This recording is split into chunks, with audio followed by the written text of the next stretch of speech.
At the end of the First World War, a new country called Yugoslavia was established in southeastern Europe. Created by uniting territories that had been freed from some of the war's defeated empires, the new country was ruled by the monarchy that had been in charge of Serbia prior to the war, the House of Karađorđević. The new country and its king was beset by fierce opposition and internal division right from the start, and in the mid-1930s, tragedy struck the royal household. Alexander I, the king of Yugoslavia, was on a state visit to France when he was shot dead in a street by a Bulgarian revolutionary. This trained assassin was working alongside a group that was one of Alexander's fiercest and most ruthless opponents, the Croatian Ustasha. When the assassin struck, the immediate surroundings were filled with news people and camera crews from all across Europe, capturing the king's final moments and ensuring that he would become the first major figure ever to be assassinated on videotape. This murder, and the motive of its perpetrators, would foreshadow the horrors that would plague Yugoslavia in the Second World War, whilst at the same time becoming one of the most historically significant video clips of the 20th century.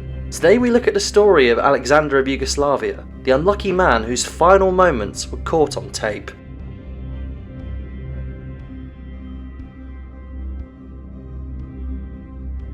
Right from the beginning of Alexander's reign, Yugoslavia was a kingdom buckling under ethnic divisions and internal strife. He became king in 1921, back when the country was officially named the Kingdom of Serbs, Croats and Slovenes, or the KSCS. The idea of unifying the South Slavic people had gathered much popularity in the region before and during the First World War, but very quickly after the establishment of the KSCS, tensions between the different ethnic groups began to surface. The Serbs were the largest ethnic group in the new country, and with Alexander himself being a Serbian king, part of the state's other ethnic groups were unhappy with what they saw as Serbian domination of the new state. Alexander caused even more friction by seeking a highly centralised state and opposing any attempts to make the KSCS a federation, which would have given a much more balanced representation to all the other groups within the state. Opposition was particularly strong from the Croats, and in 1928, Croatian politician Stjepan Radić was assassinated by a Montenegrin Serb in the national parliament. Radić had been the leader of the Croatian People's Peasant Party and was hugely popular amongst the Croats of the KSCS. His death caused so much animosity and violence between the Croats and the Serbs that King Alexander even considered cutting Croatia loose from the Union, and fears of a civil war or even the breakup of the state started to grow. With the fragile country close to a tipping point, in 1929 Alexander decided to overhaul the entire system, end democracy and establish a royal dictatorship. He wanted to force the issue of uniting the different groups into one single identity, deciding to change the country's name to Yugoslavia and outlawing all political parties based on ethnic, religious or regional loyalties. And surprise surprise, this only made everything worse, and the opposition to him only continued to grow. By now, even parts of the Serbian population were beginning to turn against him, and amongst some parts of the Croatian population, support for a new radical fascist group called the Ustasha was on the up. Alexander was in a difficult spot, and if he thought that things may be easier in the international stage, he was wrong. In the 1920s, his country ran into bad relations with Italy,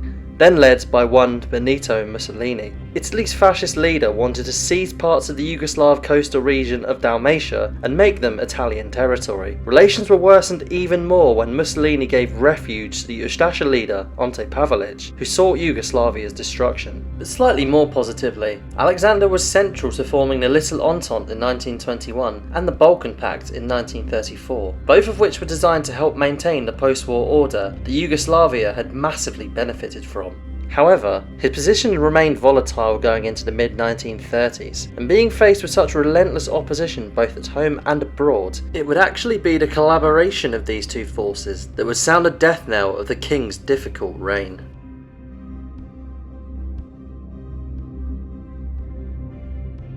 By 1934, fears in Europe were beginning to grow over the new Nazi government in Germany. France in particular were anxious to try and contain the growth of Nazi Germany's influence, and in Yugoslavia's two existing alliances, the French saw some potential to achieve this. France were Yugoslavia's traditional ally, and the French Foreign Minister, Louis Barthot, hoped to bring all of these nations together in an alliance with the Soviet Union and even Italy, to try and counter Germany's ambitions in Europe. But as Yugoslavia and Italy were still so fiercely opposed to each other, this looked an impossibility. King Alexander himself was also concerned about Germany, and was open to working with the Soviets too, but certainly not with Mussolini's Italy. In October of 1934, The king travelled to meet Bartho in the French city of Marseille, officially to strengthen relations between France and the Little Entente. Bartho spotted another opportunity at this meeting, to try and play the role of mediator between Yugoslavia and Italy in hopes that soon the two countries could resolve their disputes and join together in a future alliance against Germany. Although Alexander himself was very nervous about the visit.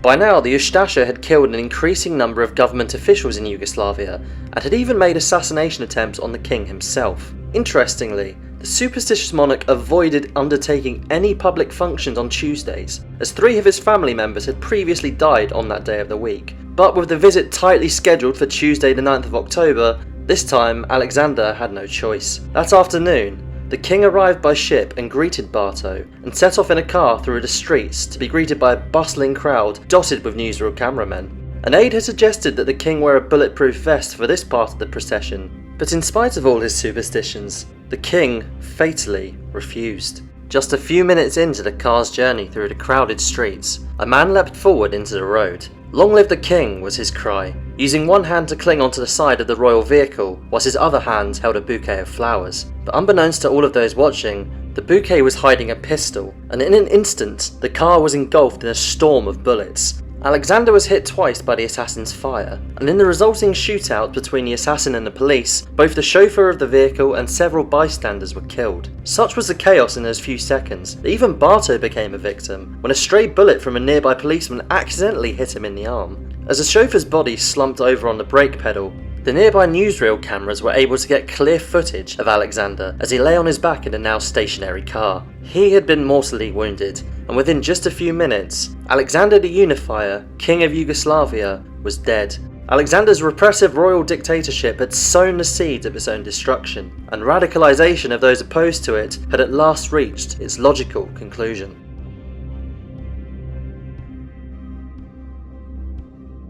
Remember how we mentioned the absurd number of opponents Alexander had, both at home and across Europe? Well, his assassin story of being a Bulgarian radical working for a Macedonian group, assisted by Croatian fascists and possibly aided by the Italian government, could hardly have done a better job of representing the diversity of opposition who wanted the king dead. The assassin's name was Vlado Chernozemski, and he was no lone wolf looking for martyrdom, but a notorious terrorist and expert in political assassinations. His journey to infamy began in the 1920s in his native Bulgaria, when he joined the Internal Macedonian Revolutionary Organisation, also known as the VMRO. The aims of the VMRO varied, some looking for independence for the modern-day Republic of North Macedonia, and others wishing for the region to be brought under Bulgarian influence. Either way, this meant Macedonia breaking away from Yugoslavia, which made this group a direct enemy of the state and the king. In Chernozemski, they possess one of Europe's deadliest terrorists, a razor-sharp hitman capable of almost anything. He had already assassinated at least 2 high-profile political figures in Bulgaria, managing on both occasions to wriggle his way out of a death sentence. Still on the loose and under multiple aliases, he disappeared from Bulgaria, before re-emerging in Italy, where he came into contact with the Ustasha figures sheltered there. The Ustasha and VMRO had similar ambitions in Yugoslavia, so their cooperation was hardly a surprise. The Ustasha for their part were impressed with Chernozemski's track record of political violence. It isn't quite clear when the plan to assassinate King Alexander was put into action, but not so long after Chernozemski's arrival in Italy, he began training 3 Ustasha soldiers in preparation for the attack. They trained at a camp in Hungary, another country with whom Yugoslavia was having some difficulties, before leaving for France at the end of September. The 4-man entourage of Chernozemski, Mio Kral, Zvonimir Pospisil and Milan Rajic were split into 2 separate teams and assigned their roles. Chernozemski and Kral were placed in Marseille with the aim of assassinating the king upon his arrival, whilst Pospisil and Rajic were sent to the city of Versailles as an insurance policy in case the Marseille team failed. But it would be Chernozemski who would write his name in infamy by murdering the king with the news cameras of Europe watching. Whilst the surrounding cameras didn't quite capture the exact moment that the assassin leapt onto the car and fired his bullets, they did capture the chaos immediately afterwards, as the surrounding crowd beat him to near death. Other cameras filmed just inches away from the car, capturing the famous images of the king's final moments on Earth. The police let the crowd unleash their fury on the assassin. By the time he was brought in for questioning that evening, his condition was so bad that he couldn't even speak. Chernozemski died that night, his streak of assassinations coming to an end, but with his most ambitious mission of all fulfilled, and his infamy forever secured. Meanwhile, the three Ustashas who travelled with him were swiftly arrested. Kral and Pospisil both died in French prisons within a few years, but Raic was freed and returned to Croatia after Nazi Germany occupied France in the Second World War. Blame for the assassination was rightly pointed at the VMRO and the Croatian Ustasha, but one big question remained. Was Mussolini behind it all? Fascist Italy was well known by this point as a safe haven for Ustashas, and much like the other two groups, Mussolini had a lot to gain from the demise of Yugoslavia. Despite King Alexander's unpopularity, Mussolini allegedly believed that his death would plunge Yugoslavia into a civil war. His regime supported the assassination, and it's rumoured that he even met with the assassins prior to their departure, with some evidence suggesting he himself may have given the order. But given that Pavelic had already tried to assassinate Alexander in the past, it is entirely possible that he was the mastermind behind the murder, but historical debate over Italy's role still continues. Regardless of Italy's responsibility, one thing we do know is that in the volatile landscape of both Yugoslavia and 1930s Europe, things would soon get much worse.